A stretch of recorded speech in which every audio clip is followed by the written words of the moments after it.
মকৰ ৰাশি এই 9 দিন আপোনাৰ জীৱনৰ টাৰ্ণিং পইণ্ট হ'ব পাৰে।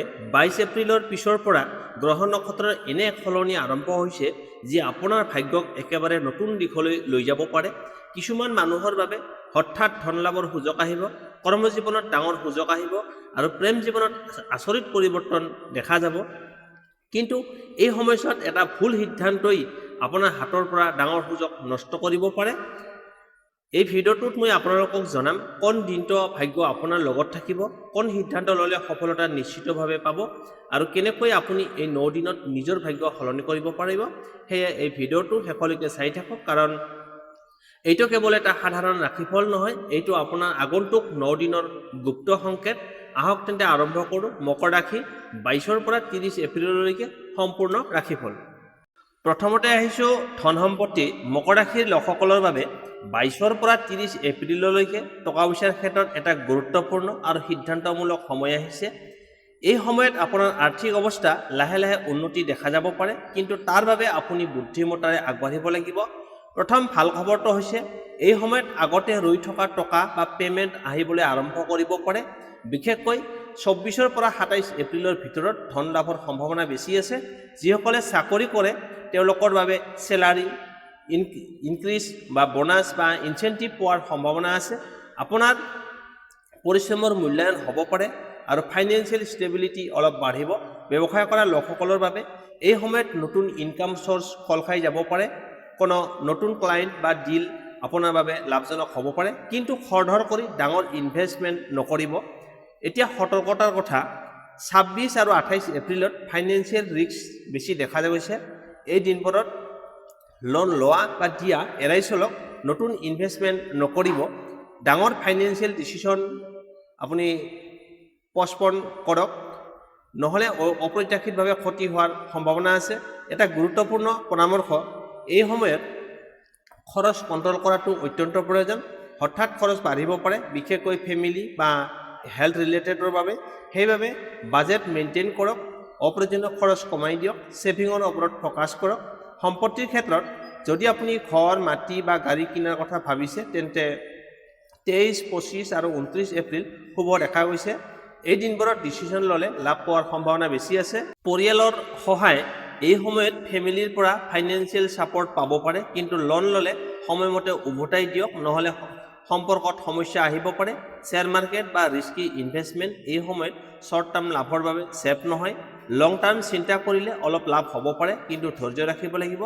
শেষত এটা গুপ্ত কথা, এই 9 দিনত আপোনাৰ টকা পইচাৰ দিশত যি পৰিৱৰ্তন হ'ব সেইটো আপোনাৰ সিদ্ধান্ত আৰু ধৈৰ্যৰ ওপৰত নিৰ্ভৰ কৰিব। যদি আপুনি বুদ্ধিমত্তাৰে আগবাঢ়ে, তেন্তে এই সময়ত আপোনাৰ ফাইনেন্সিয়েল লাইফৰ এটা ষ্ট্ৰং ফাউণ্ডেশ্যন হৈ উঠিব পাৰে। এতিয়া আহিছোঁ কৰ্মজীৱন। মকৰ ৰাশিৰ জাতক জাতিকাৰ বাবে 22ৰ পৰা 30 এপ্ৰিললৈকে কৰ্মজীৱনত এটা ডাঙৰ লাৰ্ণিং আৰু গ্ৰ'থ ফেজ আৰম্ভ হ'ব। এই সময়ত আপোনাৰ পৰিশ্ৰম লাহে লাহে ফল দিবলৈ আৰম্ভ কৰিব, কিন্তু ধৈৰ্য ৰখাটো অত্যন্ত প্ৰয়োজন। প্ৰথমে ভাল খবৰটো, এই সময়ত আপোনাৰ কামৰ মান আগতকৈ বেছি সক্ষমতা লাভ কৰিব। বছ বা ছিনিয়ৰে আপোনাৰ ওপৰত ভৰসা বঢ়াব পাৰে আৰু নতুন দায়িত্ব দিব পাৰে। চাকৰি কৰা লোকসকলৰ বাবে এই সময়ত প্ৰমোশ্যন বা বেটাৰ পজিশ্যন পোৱাৰ সম্ভাৱনা দেখা গৈছে। বিশেষকৈ 24ৰ পৰা 28 এপ্ৰিলৰ ভিতৰত আপোনাৰ পাৰফৰ্মেঞ্চ লক্ষ্য কৰা হ'ব। নতুন চাকৰি বিচাৰি থকা লোকসকলৰ বাবে এই সময়ত ইণ্টাৰভিউ কল বা পজিটিভ ৰেছপন্স আহিব পাৰে। 25 আৰু 29 এপ্ৰিল আপোনাৰ বাবে বিশেষ শুভ দিন হ'ব পাৰে। এতিয়া আহিছোঁ সাৱধান থকাৰ কথা। অফিচ পলিটিক্সৰ লগত অলপ ভুল বুজাবুজি হোৱাৰ সম্ভাৱনা আছে। বিশেষকৈ 26 আৰু 27 তাৰিখত কথা বতৰাত সংযম ৰাখিব লাগিব। ব্যৱসায় কৰা লোকসকলৰ বাবে এই সময়ত কম্পিটিশ্যন বাঢ়িব পাৰে। কোনোবাই আপোনাৰ আইডিয়া বা ষ্ট্ৰেটেজি কপি কৰাৰ চেষ্টা কৰিব পাৰে, সেইবাবে নিজৰ প্লানিং গোপনে ৰাখক। এটা গুৰুত্বপূৰ্ণ পৰামৰ্শ, এই সময়ত মাল্টিটাস্কিং এৰি ফ'কাছ কৰা আৰম্ভ কৰক, বেছি আপোনাৰ বাবে লাভদায়ক হ'ব। একেলগে বহুতো কাম নল'লে ভুল কম হ'ব আৰু ৰিজাল্ট ভাল হ'ব। কেৰিয়াৰ গ্ৰ'থ, এই সময়ত আপোনাৰ হাৰ্ডৱৰ্ক ভৱিষ্যত ডাঙৰ ফলৰ ভিত্তি হ'ব। যদি আপুনি কনচিষ্টেঞ্চি বজাই ৰাখে, তেন্তে আগন্তুক মাহত ডাঙৰ ছাকচেছ দেখা যাব পাৰে। নেটৱৰ্কৰ ক্ষেত্ৰত নতুন মানুহৰ লগত যোগাযোগ বৃদ্ধি হ'ব। এই কানেকশ্যন আগন্তুক সময়ত আপোনাৰ কেৰিয়াৰত ডাঙৰ সহায় কৰিব পাৰে। শেষ এটা গুপ্ত কথা, এই সময়ত আপোনাৰ ছাকচেছৰ সিক্ৰেট হৈছে discipline plus patience plus smart decision. যদি আপুনি এই তিনিটা বজাই ৰাখে তেন্তে এই 9 দিন আপোনাৰ কেৰিয়াৰৰ বাবে গেম চেঞ্জাৰ হ'ব পাৰে। এতিয়া আহিছোঁ প্ৰেম আৰু দাম্পত্য জীৱন। মকৰ ৰাশিৰ জাতক জাতিসকলৰ বাবে 22 পৰা 30 এপ্ৰিল এই সময়ছোৱা প্ৰেম আৰু দাম্পত্য জীৱনত অলপ ইমোশ্যনেল আৰু সেন্সিটিভ হ'ব পাৰে। এই সময়ত ৰিলেশ্যনশ্বিপত বুজাবুজি আৰু ধৈৰ্য দুয়োটাই বহুত গুৰুত্বপূৰ্ণ হ'ব। প্ৰথমতে প্ৰেমৰ কথা, যিসকলে ৰিলেশ্যনশ্বিপত আছে তেওঁলোকৰ মাজত এই সময়ত গভীৰ অনুভূতি বৃদ্ধি পাব পাৰে। আপোনাৰ মাজত বন্ডিং বেছি শক্তিশালী হ'ব, কিন্তু সৰু সৰু কথাত ভুল বুজাবুজিও হ'ব পাৰে। বিশেষকৈ 26 আৰু 28 এপ্ৰিলত ইগো মানে অহংকাৰ বা ভুল বুজাবুজিৰ বাবে তৰ্ক হোৱাৰ সম্ভাৱনা আছে। এই সময়ত নিজৰ কথা বেছি জোৰ কৰি নক'ব, অলপ শুনিবলৈ শিকিব লাগিব। যিসকল ছিংগেল আছে তেওঁলোকৰ বাবে এই সময়ত নতুন চিনাকি বা এট্ৰেকশ্যন হোৱাৰ সম্ভাৱনা আছে। 24, 25 বা 29 এপ্ৰিলত কোনো বিশেষ মানুহৰ লগত যোগাযোগ আৰম্ভ হ'ব পাৰে, কিন্তু খৰধৰ নকৰি ৰিলেশ্যনশ্বিপত সোমাব নালাগে। খৰধৰ কৰি প্ৰথমতে ভালদৰে বুজি লওক, তাৰপিছত সিদ্ধান্ত লওক। দাম্পত্য জীৱন, বিবাহিত জীৱনত এই সময়ত কিছু ইমোশ্যনেল প্ৰেছাৰ দেখা যাব পাৰে। কেতিয়াবা সৰু কথাটোৰ টেনশ্যন সৃষ্টি হ'ব পাৰে, বিশেষকৈ ফেমিলি মেটাৰ বা টকা পইচাৰ ক্ষেত্ৰত। এই সময়ত আপোনাৰ পাৰ্টনাৰৰ অনুভূতি বুজিবলৈ চেষ্টা কৰক। কমিউনিকেশ্যন, এই সময়ত আপোনাৰ ৰিলেশ্যনশ্বিপত আটাইতকৈ ডাঙৰ শক্তি। আপুনি যোগাযোগ ৰাখিব লাগিব, তেতিয়াহে আপোনাৰ সম্পৰ্ক বাচিব। এটা গুৰুত্বপূৰ্ণ পৰামৰ্শ, ধৈৰ্য ৰাখক, সন্মান বজাই ৰাখক আৰু আননেচেচাৰী এৰ্গুমেণ্ট এৰাই চলক। এই তিনিটা আপুনি মানি চলিলে ৰিলেশ্যনশ্বিপত বহুতো ভাল হৈ উঠিব। পৰিয়ালৰ ভূমিকা, কিছুমান ক্ষেত্ৰত ফেমিলিৰ হস্তক্ষেপ মানে ৰিলেশ্যনশ্বিপত প্ৰেছাৰ আনিব পাৰে, সেইবাবে প্ৰাইভেট মেটাৰ প্ৰাইভেট ৰাখিবলৈ চেষ্টা কৰক। শেষত এটা গুপ্ত কথা, এই সময়ত আপোনাৰ প্ৰেম জীৱনৰ পৰীক্ষা হ'ব, কিন্তু যদি আপুনি এই পৰীক্ষা ধৈৰ্য আৰু বুজাবুজিৰে পাৰ কৰে তেন্তে আপোনাৰ ৰিলেশ্যনশ্বিপ আগতকৈ বহুত বেছি শক্তিশালী হৈ উঠিব। এতিয়া আহিছোঁ স্বাস্থ্য আৰু শিক্ষা ক্ষেত্ৰ। মকৰ ৰাশিৰ জাতক জাতিসকলৰ বাবে 22 পৰা 30 এপ্ৰিল এই সময়ছোৱা স্বাস্থ্য আৰু শিক্ষাৰ ক্ষেত্ৰত সচেতনতা আৰু শৃংখলা দুয়োটাই বহুত প্ৰয়োজন হ'ব। প্ৰথমতে আহিছোঁ স্বাস্থ্য মানে হেল্থ। এই সময়ত আপোনাৰ শাৰীৰিক শক্তি মোটামুটি ভাল থাকিব, কিন্তু হঠাৎ ভাগৰুৱা বা ল' এনাৰ্জি অনুভৱ হ'ব পাৰে। বিশেষকৈ যিসকলে বেছি কাম কৰে তেওঁলোকৰ বাবে ষ্ট্ৰেছ বাঢ়িব পাৰে। সম্ভাৱ্য সমস্যা, মূৰৰ বিষ মানে মাইগ্ৰেইন, গেষ্ট্ৰিক বা এচিডিটি, পিঠি বা গাঁঠিৰ বিষ, এইবোৰ সমস্যা সৰু হ'লেও ইগন'ৰ নকৰিব। গুৰুত্বপূৰ্ণ পৰামৰ্শ, সময়মতে খোৱা বোৱা কৰক, ৰাতি দেৰিলৈকে উজাগৰে নাথাকিব। ডেইলি 20 পৰা 30 মিনিট খোজ কাঢ়ক আৰু এক্সাৰচাইজ কৰক, পানী বেছি খাব। এইবোৰ আপোনাৰ হেল্থ ষ্টেবল ৰাখিব। মেণ্টেল হেল্থ, এই সময়ত অভাৰ থিংকিং বা মেণ্টেল প্ৰেছাৰ বাঢ়িব পাৰে। কামৰ প্ৰেছাৰ, ফিউচাৰক লৈ চিন্তাই আপোনাৰ ডিষ্টাৰ্ব কৰিব পাৰে। সেইবাবে ধ্যান মানে মেডিটেশ্যন, প্ৰেয়াৰ মানে প্ৰাৰ্থনা, শান্ত সংগীত শুনা আপোনাৰ বাবে উপকাৰী হ'ব। এতিয়া আহিছোঁ শিক্ষা, এডুকেশ্যন। ছাত্ৰ ছাত্ৰীসকলৰ বাবে এই সময়ত কনক্ৰেশ্যন অলপ আনষ্টেবল হ'ব পাৰে।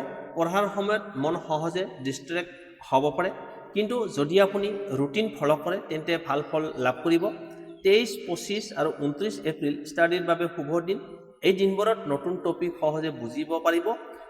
ৰিভাইজন কৰিলে ৰিজাল্ট ভাল আহিব। কম্পিটিটিভ এক্সাম বা ইণ্টাৰভিউ দিয়া লোকসকলৰ বাবে এই সময়ত হাৰ্ড ৱৰ্ক কৰিব লাগিব, কিন্তু ৰিজাল্ট পজিটিভ হোৱাৰ সম্ভাৱনা আছে। গুৰুত্বপূৰ্ণ টিপছ, ষ্টাডি শ্বেডিউল বনাই লওক, মোবাইল ডিষ্ট্ৰেকশ্যন কমক, মোবাইলৰ লগত যোগাযোগ বেছি নাৰাখিব। লাষ্ট মিনিট ষ্টাডি এৰাই চলক, কনচিষ্টেঞ্চি বজাই ৰাখক। শেষ গুপ্ত কথা, এই সময়ত আপোনাৰ হেল্থ আৰু এডুকেশ্যন মানে স্বাস্থ্য আৰু শিক্ষা দুয়োটাই আপোনাৰ বাবে ডিচিপ্লিনৰ ওপৰত নিৰ্ভৰ কৰিব। যদি আপুনি নিজৰ ৰুটিন ঠিক ৰাখে তেন্তে এই 9 দিন আপোনাৰ লাইফত ইম্প্ৰুভমেণ্ট আনিব পাৰে। এতিয়া আহিছোঁ শুভ তাৰিখ, শুভ সংখ্যা, শুভ ৰং আৰু প্ৰতিকাৰ। মকৰ ৰাশিৰ জাতক জাতিসকলৰ বাবে এই 22 পৰা 30 এপ্ৰিল সময়ছোৱাত কিছুমান বিশেষ দিন, সংখ্যা আৰু ৰং আপোনাৰ বাবে শক্তিশালী কৰিব পাৰে। শুভ তাৰিখ, এই সময়ত আপোনাৰ বাবে আটাইতকৈ শুভ দিনবোৰ হৈছে 23 এপ্ৰিল, 25 এপ্ৰিল, 29 এপ্ৰিল আৰু 27 এপ্ৰিল। এই দিনবোৰত নতুন কাম আৰম্ভ কৰা, ইণ্টাৰভিউ বা মিটিং কৰা, ইম্পৰ্টেণ্ট ডিচিশ্যন লোৱা, এই দিনবোৰত আপোনাৰ বাবে পজিটিভ ৰিজাল্ট আনিব পাৰে। এতিয়া আহিছোঁ শুভ সংখ্যা 3, 5 আৰু 8। এই সংখ্যাবোৰ আপোনাৰ বাবে লাকি ভাইব্ৰেশ্যন বৃদ্ধি কৰে। কোনো গুৰুত্বপূৰ্ণ কাম, টাইমিং বা ডিচিশ্যনত এই সংখ্যা ব্যৱহাৰ কৰিলে লাভ হ'ব পাৰে। শুভ ৰং ডাঠ নীলা, ছাইবৰণীয়া আৰু সেউজীয়া। এই ৰংবোৰ আপোনাৰ মন শান্ত কৰে আৰু কনফিডেন্স বৃদ্ধি কৰে। বিশেষ দিনত এই ৰঙৰ কাপোৰ পিন্ধিলে পজিটিভ এনাৰ্জি বাঢ়িব। বিশেষ সতৰ্কতাৰ দিন 26 আৰু 28 এপ্ৰিলত অলপ সাৱধান থাকক, তৰ্ক বিতৰ্ক এৰাই চলক, ডাঙৰ ফাইনেন্সিয়েল বা ইম'চনেল ডিচিশ্যন নলওক। প্ৰতিকাৰ এই সময়ত ভাগ্য শক্তিশালী কৰিবলৈ সহজ প্ৰতিকাৰ কিন্তু শক্তিশালী। প্ৰথমতে 1 নম্বৰ প্ৰতিকাৰ, শনিবাৰে শনিদেৱক তেল দিয়া বা প্ৰাৰ্থনা কৰক। 2 নম্বৰ, ওম নম শিৱায় মন্ত্ৰটো জপ কৰিব প্ৰতিদিনে 11 বাৰ বা 108 বাৰ। 3 নম্বৰ, ক'লা তিল বা সেউজীয়া বস্তু দান কৰিব। 4 নম্বৰ, গৰু বা গৰীব ব্যক্তিক খাদ্য দান কৰক। এইবোৰে আপোনাৰ নিগেটিভ এনাৰ্জি কমাই পজিটিভ ফ্ল' বঢ়াব। গুপ্ত টিপছ এই সময়ত আপোনাৰ ভাগ্য আপোনাৰ চিন্তা আৰু সিদ্ধান্তৰ ওপৰত বহুত নিৰ্ভৰ কৰিব। যদি আপুনি শান্ত মন আৰু ধৈৰ্য ৰাখে তেন্তে এই 9 দিন আপোনাৰ লাইফত ইম্প্ৰুভমেণ্ট আনিব পাৰে। মকৰ ৰাশি এই 9 দিন আপোনাৰ জীৱনত সৰু নহয় ডাঙৰ পৰিৱৰ্তনৰ আৰম্ভণি হ'ব পাৰে। কোনো লোকৰ বাবে ধন আহিব, কোনো লোকৰ বাবে সুযোগ আহিব আৰু কাৰোবাৰ জীৱনত এক নতুন দিশ খুলিব পাৰে। কিন্তু মনত ৰাখিব, ভাগ্য সকলোকে সুযোগ দিয়ে, কিন্তু সেই সুযোগ ধৰি ৰাখিব পাৰে কেৱল সঠিক সিদ্ধান্ত ল'ব পৰা মানুহেই। এই সময়ত আপোনাৰ ধৈৰ্যই আপোনাৰ শক্তি, আপোনাৰ বুদ্ধিমত্তাই আপোনাৰ সফলতা। যদি আপুনি এই ভিডিঅ'টো শেষলৈকে চাইছে তেন্তে নিশ্চয় জানিব আপুনি নিজৰ জীৱন উন্নত কৰিব বিচাৰিছে আৰু সেইটোৱে আপোনাৰ প্ৰথম সফলতা। এতিয়া কমেণ্ট কৰি জনাওক ওম নম শিৱায় আৰু নিজৰ পজিটিভ এনাৰ্জি শক্তিশালী কৰক। ভিডিঅ'টো ভাল লাগিলে লাইক কৰক, শ্বেয়াৰ কৰক আপোনাৰ বন্ধুবৰ্গৰ লগত আৰু চেনেলটো ছাবস্ক্ৰাইব কৰিবলৈ ৰাখিব, কাৰণ আগন্তুক দিনত আৰু শক্তিশালী ৰাশিফল আমি লৈ আহিছোঁ। সঠিক সময়ত সঠিক সিদ্ধান্ত সমান সফলতা জীৱনত লাভ কৰিব। ধন্যবাদ। পুনৰ দেখা হ'ম আগন্তুক ৰাশিফল ভিডিঅ'ত।